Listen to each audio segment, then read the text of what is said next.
what really happened with your host, Mike Rivero, because World War III is a really bad idea. Here is your host, Michael Rivero. And aloha, America. Welcome back to our show. Hour number 2. The phone lines are open, 800-313-9443. And we're going to go ahead and take a phone call from Mark in North Carolina. Aloha. Welcome to the show. What's on your mind? Mike, I'll tell you the truth. This might be the last straw as far as I'm concerned, as far as Trump goes. If he does anything now, well, first of all, if there's anything in Syria right now, good possibility that you talk about Korea, but this could actually trigger off World War III, because I don't think the Russians are going to back down, and I don't think the Iranians are going to back down. But second of all, he's now gotten rid of Steve Bannon, at least as far as the national security, his national security administration goes. And from what I understand, he moved in, of all people, Rick Perry, this globalist neocon who also attended Bilderberg, and who tried to force those shots on girls some years back in Texas when I was still living there.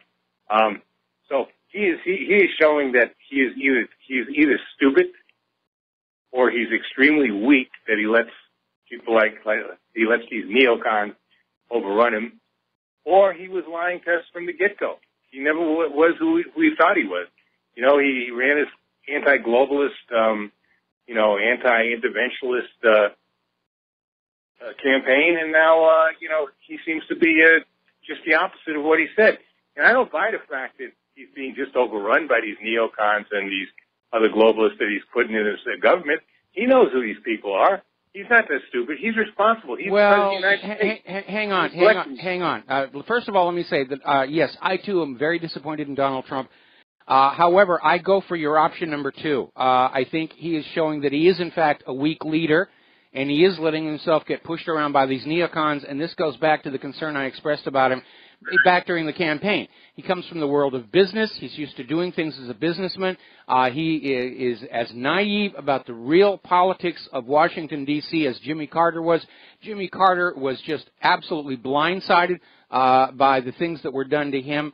And, Carter got pushed around and eventually out by the political machine in Washington, D.C., and I think that's what's happening here. But you know what it is with Trump? He had good people around him, especially Flynn and Bannon. And he's now deserted both of them. Flynn, I knew right away when he got rid of Flynn. I said, well, this could be the beginning of the end. This might show exactly, like I said, how weak Trump really is, because there was nothing. Flynn did nothing wrong, nothing at all, and he got rid of him. And then, now Bannon, and now we see this thing with Syria. I mean, it's so obvious. I would say there's as much chance of Assad being behind that gas attack as there is that a fat man in a red suit and a beard comes down your chimney every Christmas Eve.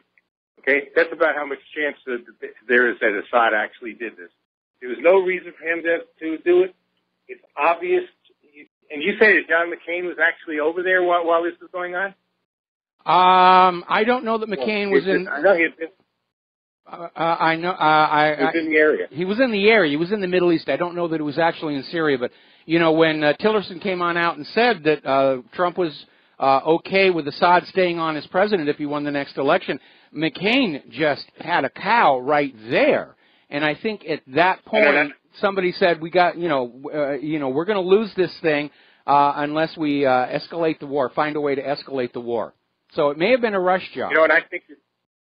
I think this monster is actually behind this whole thing, McCain. He probably arranged it for the gas to be transferred to these terrorists, if there was even gas used. Because, I was on my way home, I was listening to InfoWars, what's her name, Leanne McAdoo and Owen Schroyer, and they were showing pictures. It looks like there was no gas in the first place. It was for all I know, they were using the same actors that they used at Sandy Hook in Boston. Well, like I said, one of the things I noticed when I saw the photos put out by the White Helmets, that they're wearing face masks, but they're handling these supposed contaminated bodies without wearing any gloves, and that's a dead giveaway that something is not right. Oh, yeah, because especially with gas like that, I mean, you don't do that. No way. So I'm telling you, there's something wrong. And I think McCain may be behind this. And I also don't like that witch they got there at the UN. What's her name again? Nikki Haley. Nikki Haley, the former South Carolina governor. Yeah. I don't like her at all. And I don't understand Trump putting her in the first place, because she was one of these never-Trumpers during the campaign. So why are you going to put a woman like this in there in the first place then? It makes no sense. I don't know. Maybe you're right. Maybe he is naive. Maybe he thinks he's running a business. He's not building a hotel, a fancy hotel or a casino. He's running the United States government. He's got some of those vile and vicious criminals working inside of that government. And if he's that stupid, I'm sorry, man. That's not an excuse. He wanted the job. He campaigned for the job. He said he was going to do certain things, and he's lying. If he's not outright lying, he's the equivalent of lying. We don't need war. We don't need the destruction of this planet. That's how serious that could get. I mean, I don't understand what what any of these people are thinking. But I understand we got out and out madmen within the government. I know we got out and out evil people within the government. McCain is one of them. He's not only a madman, he's evil. So is Graham. Yep. So are a lot of these others.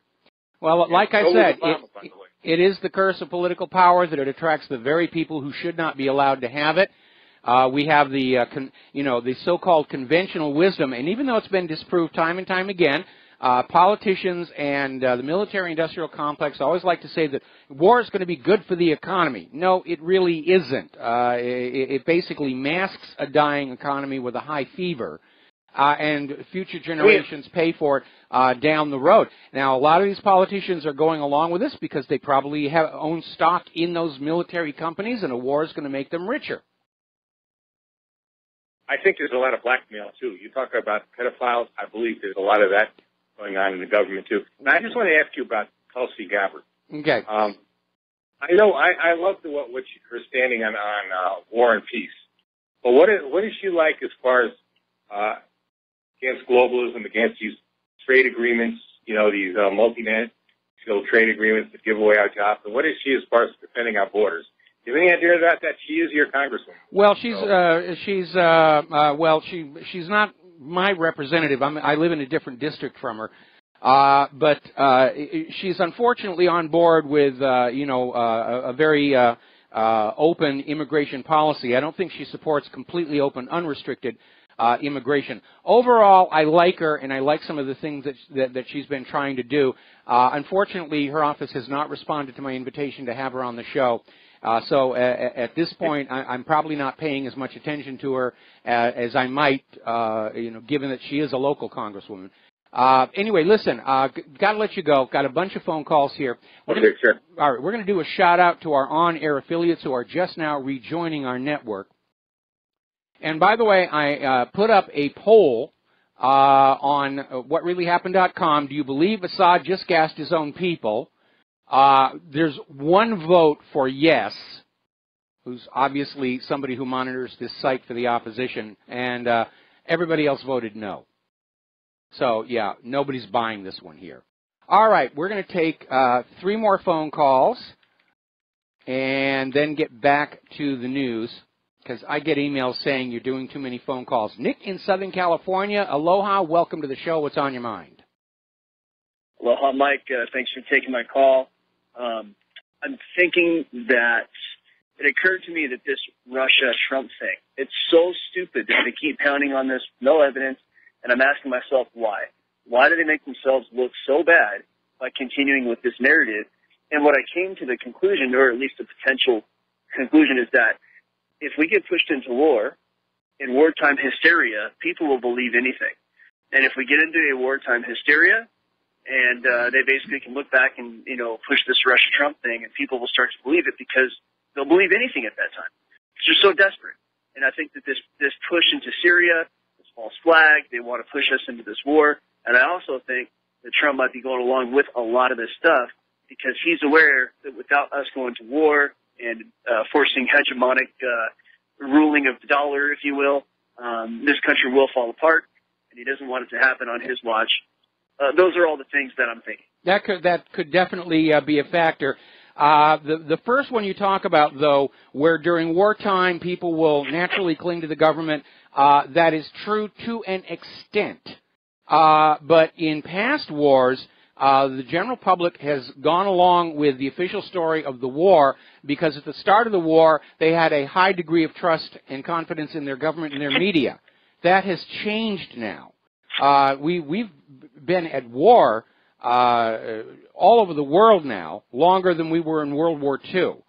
And at this point, people are very skeptical of what the government says. And so I think that skepticism is not going to vanish overnight just because there's a war. Well, I do agree with that. However, what I also think is that the extent to which we are at war is not really understood by a lot of the public. And we are currently at war, but I think it's not this massive conflict where we have, tens or hundreds of thousands of soldiers fighting in this massive world war. I also think that part of the reason we're not in that size conflict right now is people like us, the independent media, people like us who continue to make the public aware that the government is not to be trusted. I think if the government was trusted to the extent that it was in the 1950s, we would be full bore into some massive war and everybody would be going along with it. And we are the antidote to that, the independent media. Absolutely on that. Regarding the numbers of people involved in these wars, at least on our side, we don't know what those numbers really are. Certainly during Vietnam, the numbers were downplayed to make it seem like it was less serious than it was. We didn't find out the total participation and the total losses until after that war was over. And we're in a situation right now where the Pentagon is absolutely refusing to report on how many U.S. forces are inside Syria and Iraq. And that's to the point there. Mike, I know you got a lot of calls, and I know you're taking too many calls. Thank you for taking mine. Come stateside, man. I will donate to help you get here. All right. Thank you very much. Or not stateside, but, mainland. Mainland. All right. Well, Claire and I are working on a plan to do that right now. We're going to switch over to Glenn in Philadelphia. Aloha, Glenn. Welcome to the show. What's on your mind? Aloha, Mike. Jesse Ventura tells a story of how when he was elected to governor of Minnesota, and after he'd been on the job a few days, he was ushered into a conference room full of heavies who said, "Hey, congratulations on your gubernatorial win. Welcome aboard. And now we're going to tell you how things work around here because we run this joint." And I have little doubt that Donald Trump has experienced something very similar by now. Let's not forget that he was visited by Henry Kissinger twice at Trump Tower en route to all of this. And, I'm relative, and one of your callers earlier was saying that, either he was weak or maybe maybe he's betraying people, not doing what he said. This caller missed an option. Donald Trump could very much be under threat. When somebody threatens your family and your children and your businesses and your own life, sit them down, show them a copy of their Zapruder film and warn them off. Sometimes you have to go along, not just to get along, but to survive. And I suspect he's doing what good he can when he can. That's a very good theory, and it may have come as a shock to Trump that when he was sworn into the office, he sort of assumed that the security system of the United States was going to be obedient, and then he finds out that the security apparatus is actually against him, and as a result, he doesn't really have any protection. I know he's got his own personal security inside the Secret Service Protective Detail, but it is very, very clear that if a large intelligence agency of a nation state wants to assassinate somebody, that person is going to be assassinated, and they'll find some poor patsy to blame it on, the crazed lone nut shooter. And you're entirely possible. Trump's life may have been threatened. Melania may have been threatened, and it's entirely possible. It's entirely possible. I think he's a worldly wise man in the sense that he's used to doing large-scale business in New York and around the world. He's used to dealing with unions and mobsters and stuff like that, and unscrupulous contractors, and correcting things and making things work. But I don't think he comprehended the full magnitude of the duplicity and evil that is present in D.C. You know, I agree. and I agree with you on that one. I agree with you on that one. I've been saying that since the campaign. He is as he came into this job as naive as Jimmy Carter was, and Jimmy Carter was absolutely not prepared to deal with all the attacks on him coming from all these different quarters. Anyway, it's a good theory that you have out there. Go ahead. Go ahead. I'm sorry. One last quick thought. If we get into it with North Korea and China, you know, this causes us to bang heads with China. If they dump our treasuries and cut off our iPhones, we're in deep doo-doo. Well, at this point, the Federal Reserve is just creating tons and tons of new money out of thin air to buy up the treasuries. And it's all just funny money and funny paper and back and forth. And the true scale of it, of course, is being hidden from the American people. There used to be an economic indicator called the M3 aggregate, which was a measure of how much U.S. currency was in circulation, and that was a firm indicator of the real rate of inflation. They stopped reporting that years ago. That's something the American people aren't allowed to know anymore. Yeah, exactly. And China can cut off our textiles and hardlines, you know, goods overnight, and all of a sudden all of our big box stores have nothing to sell.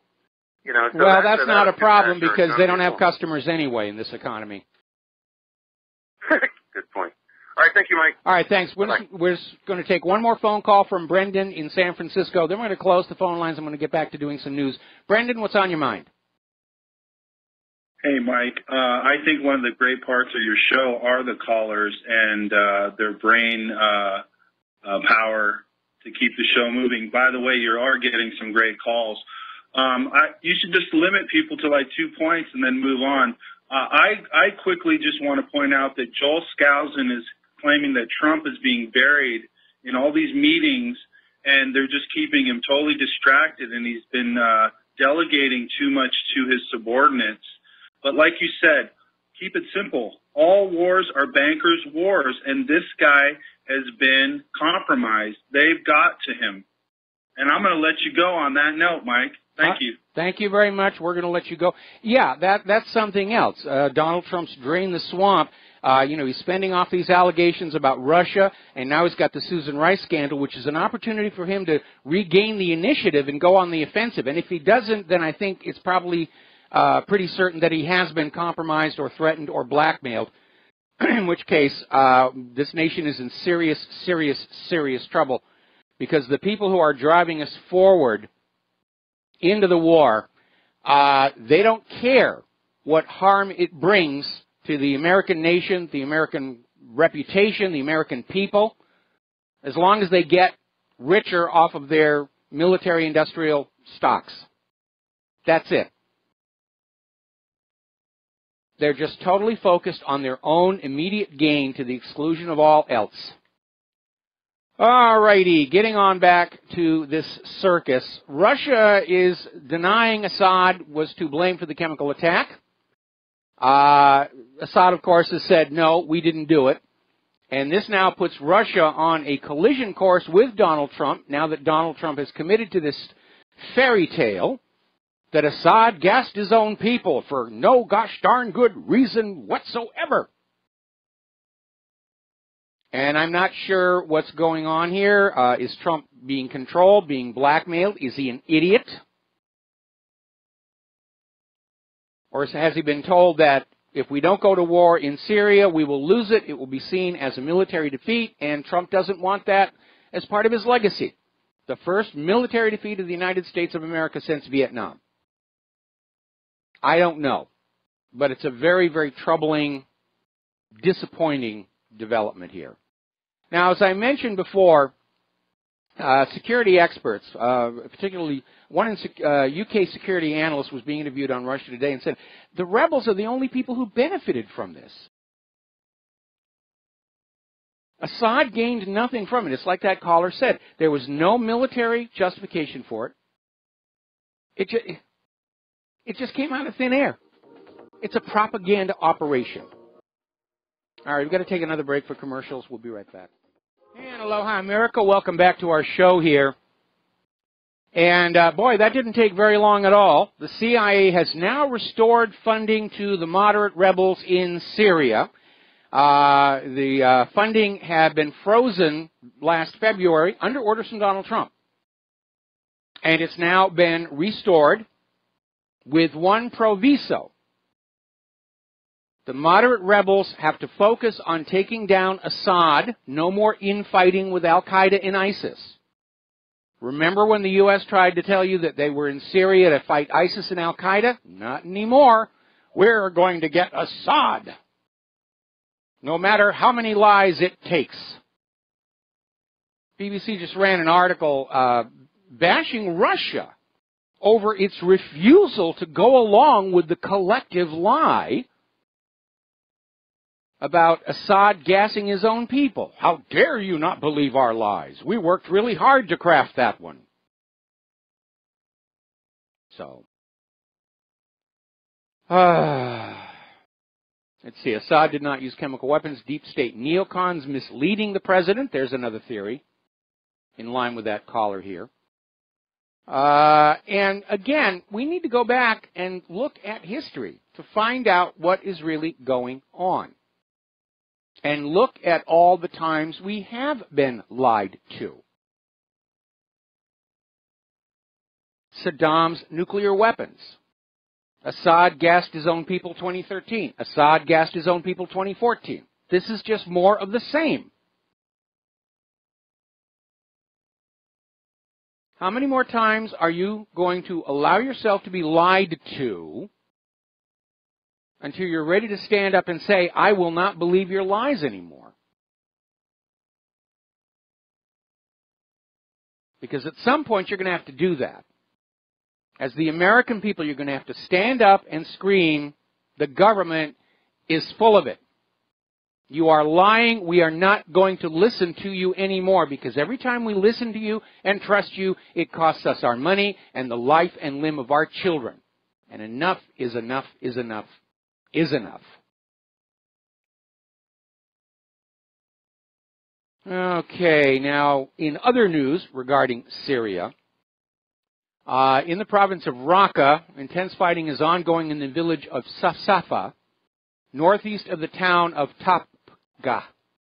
Now, this is the area where the U.S. is enlarging the runway to take the C-17, supposedly in the fight against ISIS and Al-Qaeda, except we just found out that the CIA's funding to the moderate rebels included a provision not to fight ISIS and Al-Qaeda, but to focus on Assad.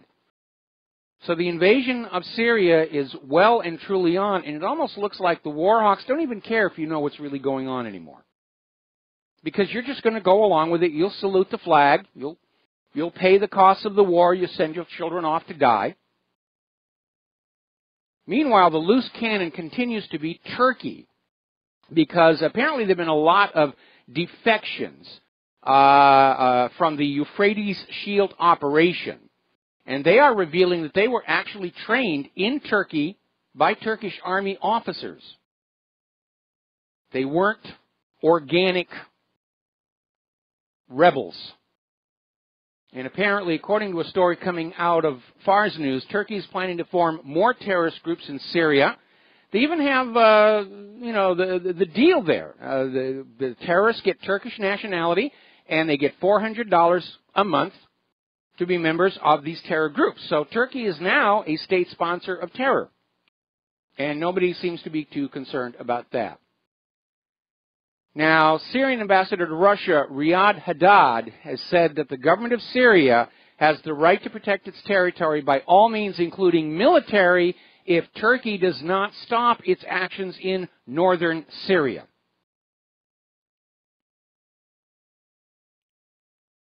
Which I think Turkey has been doing on behalf of the U.S. agenda. Erdogan is also saying he may send the Turkish army into Iraq as part of Euphrates Shield operation. We've got way too many world leaders who think war is a cool thing right now. It's making me very, very, very nervous here.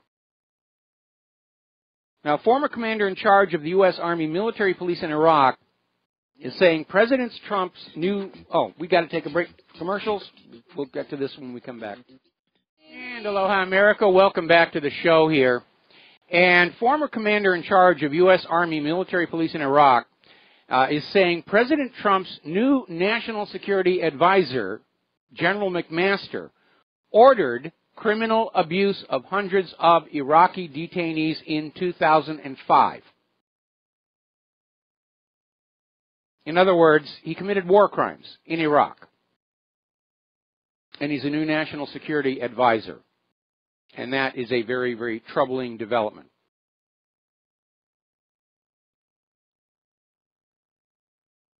We look back on that period, the abuses at Abu Ghraib and other places like that.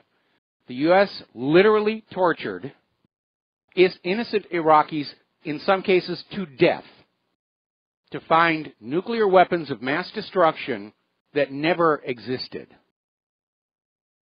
For all you Kafka fans out there. All right, we're going to go ahead and grab one more phone call. Alex in Florida, aloha. Welcome to the show. What's on your mind? Not much, Michael. I think that more now than ever that all governments are basically religions.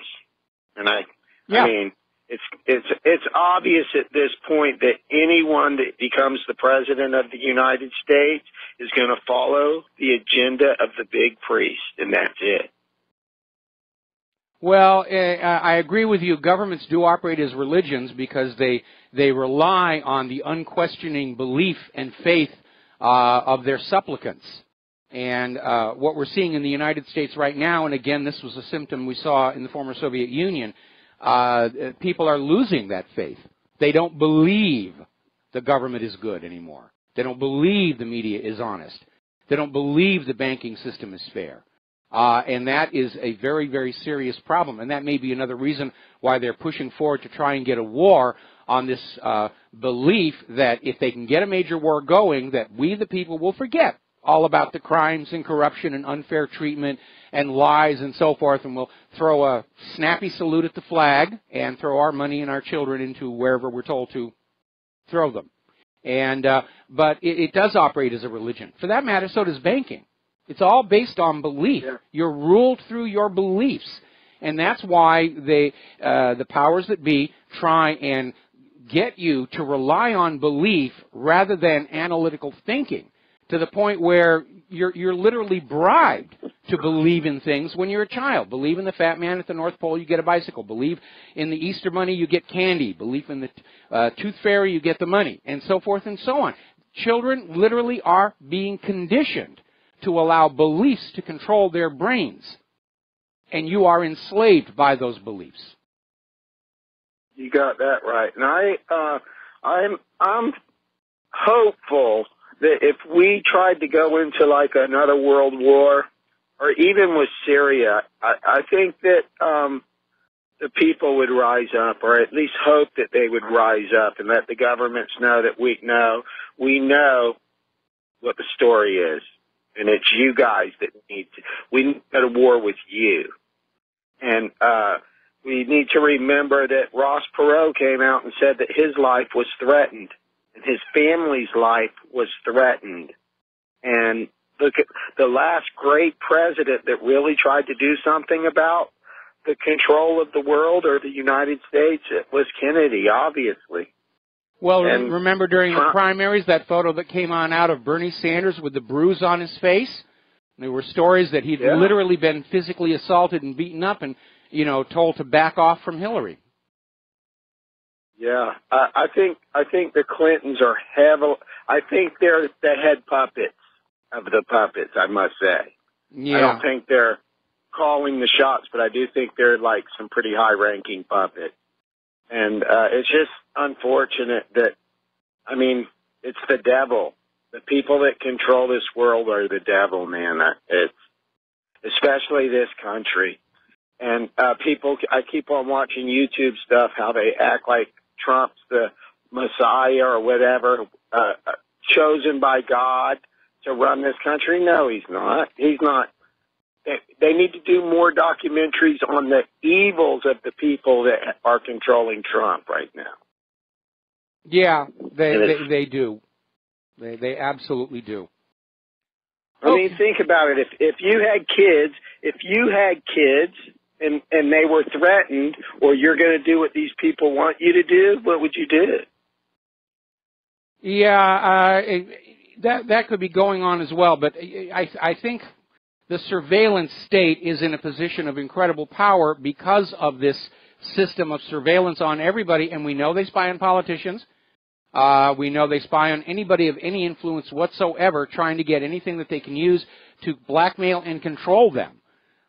In fact, I think we have a system right now where unless you have something that you can be blackmailed with, you're not allowed to rise above a certain level in our society because you can't be controlled. You're not predictable. And that may be what's behind some of this pedophilia nonsense, where it's kind of a rite of passage, where you have to do something that you can be blackmailed over in order to be allowed to rise above a certain level.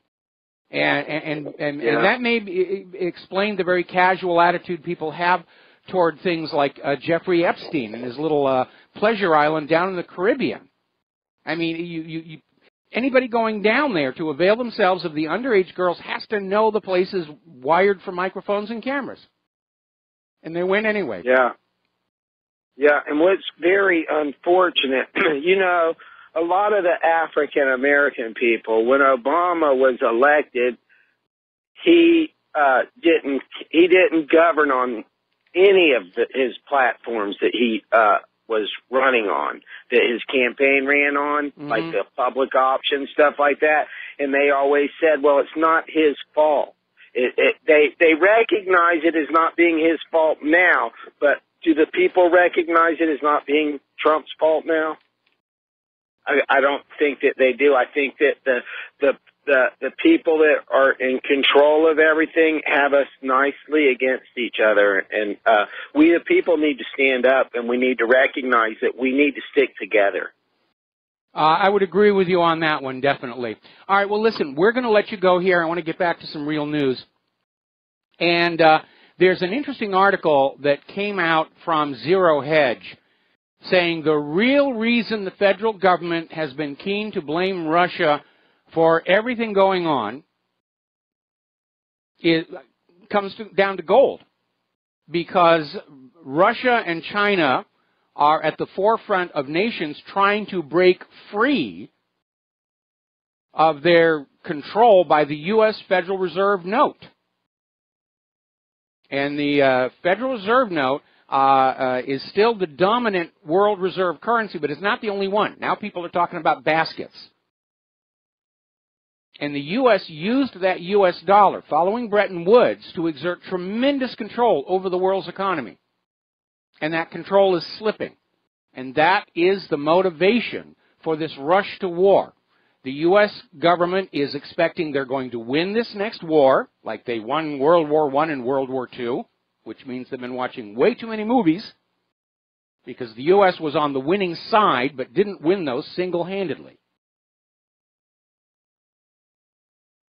And in the aftermath of this next world war, the U.S. will once again tell the rest of the world, you will use our currency for all cross-border trade and banking, thereby we will plunder you and collect our imperial tax. And we've heard Russia is buying up gold like crazy, so is China. They're talking about a gold-based bilateral trading system that doesn't go through currencies loaned at interest by private central banks. If you haven't read my article, All Wars Are Bankers' Wars, it's got a permanent link up near the very top of the page in that the gray box area. And you need to read it to understand how these private central banks, in order to maintain this system of enslavement for the last 300 years, have been willing to start wars, assassinate rulers, commit whatever crime it takes to maintain that control, to keep you their debt slaves. One of the big parts of the push for a global government is to enslave all of mankind to a single global private central bank to make us all debt slaves from now until whenever the sun swells up and swallows our planet. That's the plan.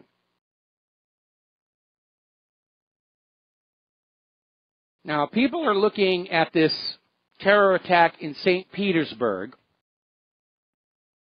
and Putin went and laid flowers at the graves of the victims. Did you notice we didn't see any of these lit-up monuments like we see for the terror attacks in Europe? There's no Je suis St. Petersburg or Je suis Russian floating around. And there's an article out here in Investment Watch blog again saying that the initial evidence from this St. Petersburg attack seems to indicate an orchestrated attempt by Western governments to try and get rid of Russian President Vladimir Putin. Certainly the coincidence of timing with the terror attacks that took place against the Russian embassy in Damascus indicates collusion over a large part of the globe here. Turning to Yemen, the U.S. has launched more airstrikes in Yemen last month than in all of 2016. And, you know, it's kind of weird to see the corporate media just go on and on about these civilians who are supposed victims of this gas attack in Syria when you realize U.S.-led forces killed more Syrian civilians last month than ISIS, Russia, or the gas attack all put together. But nobody talks about them. It's only the poor, suffering victims of the gas attack we have to go after Assad. It is a crock.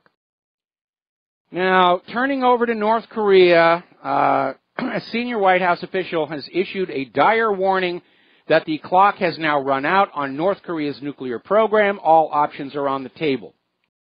So they're going to be talking about, well, another invasion there that you will pay for, that your children will die in.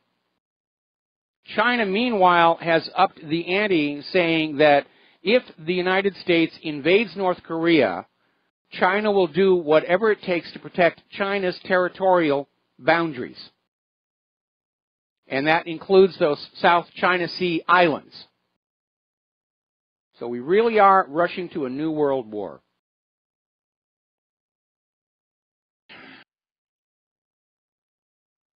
Yesterday we were talking about how a Spanish warship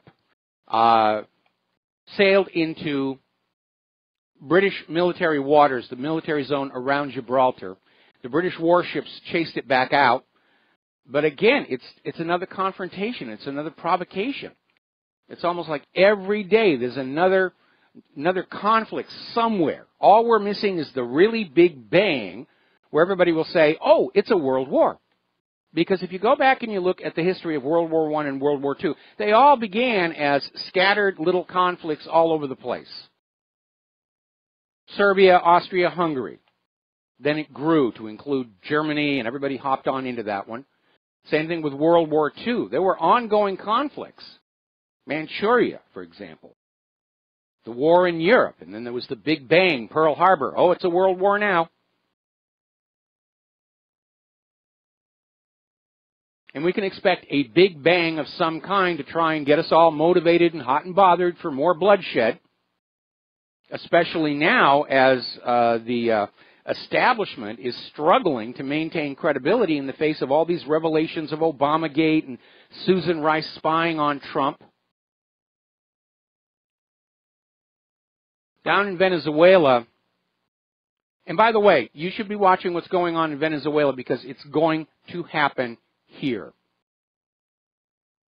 as our economy falls apart. And apparently the anti-Maduro protests have gotten violent, and the Venezuelan National Guard is apparently trading gunfire with them now. Now, my question is, are the anti-Maduro protesters really Venezuelan, or are they another George Soros-funded regime change? Because the U.S. has been trying to get into Venezuela going all the way back to Hugo Chavez. In fact, they succeeded in ousting Hugo Chavez for about a week. Still playing all these little games here. The Lebanese Prime Minister Saad Hariri is warning that Israel is clearly showing signs of wanting a new conflict with Lebanon. Israel still wants that Litani River. They want that fresh water diverted down to Israel.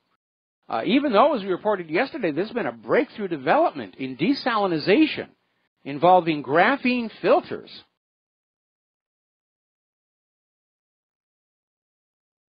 Israel's government, though, is unfortunately still behaving like a Bronze Age tribe in terms of how they interact with everybody else around them. Now, down in Palestine, Hamas has issued a statement saying the path to peace is very simple. They will accept a Palestinian state within the 1967 borders. Now, they're still not talking about recognizing Israel until Israel is willing to recognize Palestine. And do you realize that has been the problem all along? Israel carves off a chunk of Palestine and says, we are now Israel, we demand that you recognize us. Palestine says, okay, fair is fair, do you recognize us? Oh, absolutely not. There's no such thing as Palestine, there never was. There's no such thing as Palestinian people. We want that land eventually, especially Jerusalem.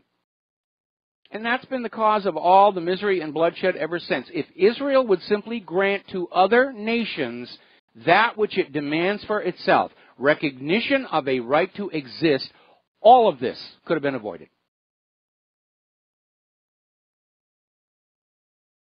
But Israel's government still dreams of Eretz Israel, from the Nile to the Euphrates.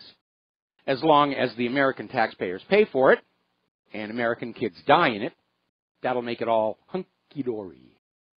Now then, as you know, Israel supporters have begun a campaign of what is called lawfare against the boycott sanctions movement against Israel, and including some of these universities that are having academic boycotts of Israel. And one of the lawsuits that was filed by current and former members of the ASA last year argued that an academic boycott of Israel represented a breach. Oh, we got to take a break for commercials. More about this when we come back. Aloha, America. Welcome back to our show here. So we're talking about this story, and it involves the American Studies Association, which passed a resolution in 2013 to boycott Israeli academic institutions. And some of their own members, who are pro-Israel, filed a lawsuit arguing that the resolution was a breach of contract because it fell outside the scope of the group's mission as described in its charter. And this is apparently a new lawfare tactic that claims any institution that is talking about a boycott of Israel is acting outside their legally defined charter. And fortunately, a federal court in Washington, D.C. has thrown this out, saying that there's no restriction, saying that an organization formed with a charter can't expand its area of interest after that. So that one fell apart. Apparently another F-16 jet has crashed near Joint Base Andrews in Maryland. And it's part of our aging fleet. Apparently there are some Navy pilots, training pilots, who are literally going on strike because the standard training aircraft is called the Goshawk. And that fleet is 30 years old. And its oxygen system has developed some problems, leading to toxic materials being inhaled by the pilots and the students. And the Navy's refused to correct it, and the training pilots are basically staging a strike, risking a court-martial, but they're saying the planes are not safe anymore. All right, let's talk about the economic news here. Outgoing Federal Reserve Governor Daniel Tarullo on CNBC is talking about the March jobs growth, describing it as new evidence of economic traction. And apparently U.S. companies added 263,000 jobs in March, and that was well above the expected 185,000. So that's a good indicator, but we're starting to get the retail earnings numbers in from the first quarter, and right now it's not looking good. In fact, it's looking like the worst since late 2014, which was a hard time. People just don't have money to buy things with. As we mentioned before, Payless is declaring bankruptcy, closing all their stores. And Internet sales, online sales have now become everybody's favorite scapegoat. Oh, we could have been successful. It's those online sales. And no, it isn't. I don't know about anybody else, but I go to online sources to buy things only if I can't find what I need in the local stores. Call me old-fashioned. I want to go into a store, actually pick the product up, look at it, make sure it's built halfway decently. Then I give them my money. They give me the product. I go home happy. Instant gratification is a big part of the retail experience. We'll be back after station identification.